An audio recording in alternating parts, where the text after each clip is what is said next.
4 ani de așteptare a fost dat startul celui mai important spectacol fotbalistic din lume. Campionatul mondial de fotbal a ajuns la cea de-a 20-a ediție. Emoții, suspans și, desigur, inconfundabilă samba braziliană sunt ingredientele principale ale ediției. Atmosfera fierbinte a campionatului poate fi resimțită de fiecare microbist în scoarul Operei Naționale Marie Bieșu. Compania Orange Moldova și partenerii săi a amenajat în aer liber orășelul sportiv.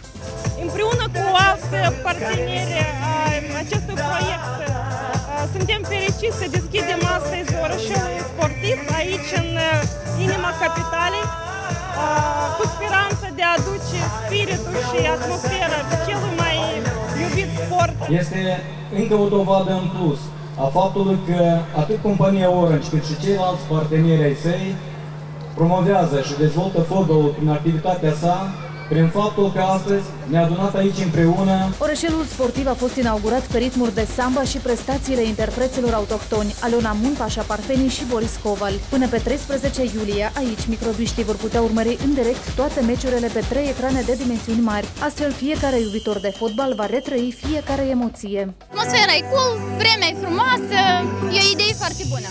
Fotbalul este viață, sănătate, bucurie, la băieți, vieții, fotbalistul. Pentru mine fotbalul e pasiune, un mod de a te odihni cu prietenii. Cu familia și foarte mult îmi place emoțiile să le văd când văd deschiderea. Спасибо организаторам за все, что сделали красоту такую. Nopțile fierbinți vor putea fi răcorite cu berea rece asortată cu diverse gustări. Pentru cei mici este amenajat un teren de joacă. Și asta nu e tot, așa cum și-au obișnuit clienții, primul operator de telefonie mobilă și internet din țară vine și cu diverse surprize, concursuri, tombole și posibilitatea de a câștiga premii de valoare oferite de Orange Moldova și partenerii săi.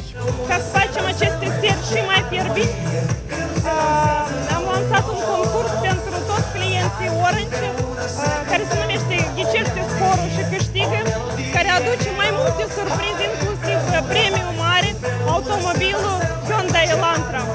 Deci vă invit să veniți să privim în direct împreună meciurile campionatului și să ne bucurăm din plin de această atmosferă braziliană.